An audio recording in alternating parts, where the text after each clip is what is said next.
변호사님, 네, 오늘은 월세 계약에서 이제 임대인이 불명확한 경우에 대해서 좀 알아보려고 합니다. 근데 그 임차인이 이제 월세를 줘야 되는데 네. 임대인이 갑자기 2명이 된 거예요. 그래서 서로 자기한테 달라고 하는 상황이죠. 이럴 때 어떻게 해야 되는지 알려드리겠습니다. 네. 변호사님, 일단 이분께서는 부동산 월세 계약을 맺었다고 합니다. 네네. 고급 주택의 펜트하우스라서 월세가 무려 700만 원이나 된다고 네네. 하는데요.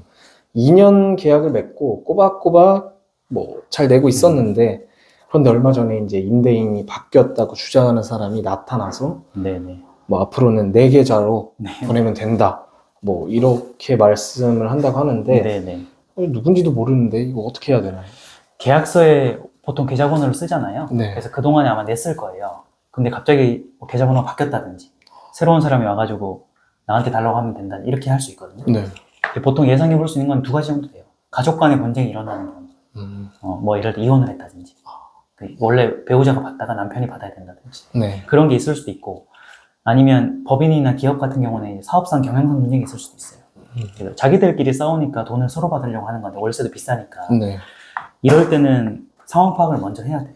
그래서 달라고 한다고 주면 안 되고 네. 전화보다는 문자로 근거를 남겨야 되는 거죠. 정확하게 이 사람이 누구고 원래 계약상 계약 맺었던 임대인은 어떤 관계인지 밝혀달라. 네. 이 문자로 근거를 남기는 게 이제 1번인 거죠. 네.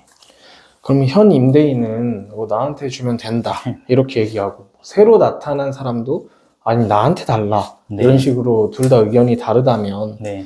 그때부터는 이제 어떻게 해야 되나요? 둘 다 이제 상황 파악이 안 되기 때문에 네. 일단은 지급은 중단하고요. 그리고 문자로 예컨대 지금 현재 임대인을 주장하는 사람이 2명이기 때문에 정확한 임대인이 확인되기 전까지는 월세 지급을 보류한다. 이 멘트를 이제 남겨놓으면 되는 거예요.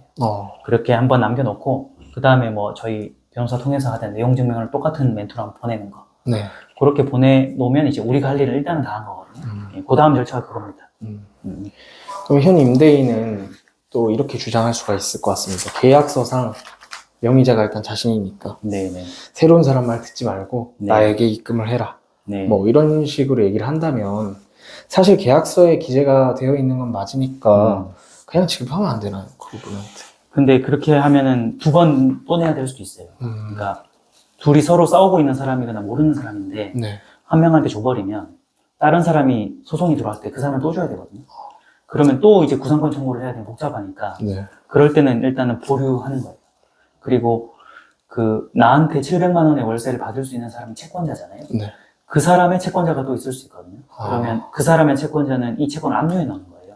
네. 그러면 압류 추심 명령이 나한테 도착할 수 있거든요. 그럼 내가 제3채무자가 돼서 나한테 월세 지급을 하지 말라는 통지서가 올 수도 있어요. 그런 복잡한 여러 가지 경우가 있을 수 있기 때문에 네. 일단은 지급을 하지 않는 거예요. 하지 않고 혹시라도 잘못해서 줘버리면은 소송에서 패소할 수도 있다. 그거를 이제 알고 계셔야 되는 거죠. 네. 굉장히 복잡해질 수도 네네네. 있겠네요.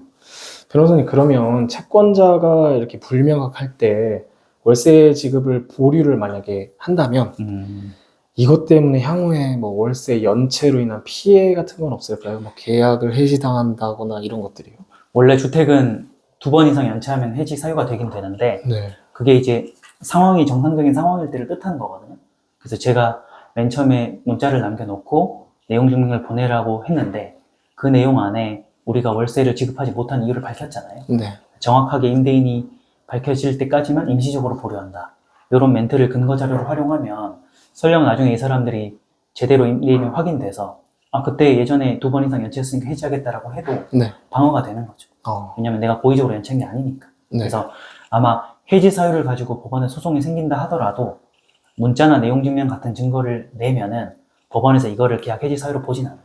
그래서 계약은 그대로 유지가 되면서 임대인이 최종적으로 확정이 되면 그 사람한테 연이어서 지급하면 되고, 그리고 그동안에 미지급된 걸 한 번에 지급하면 되니까 네.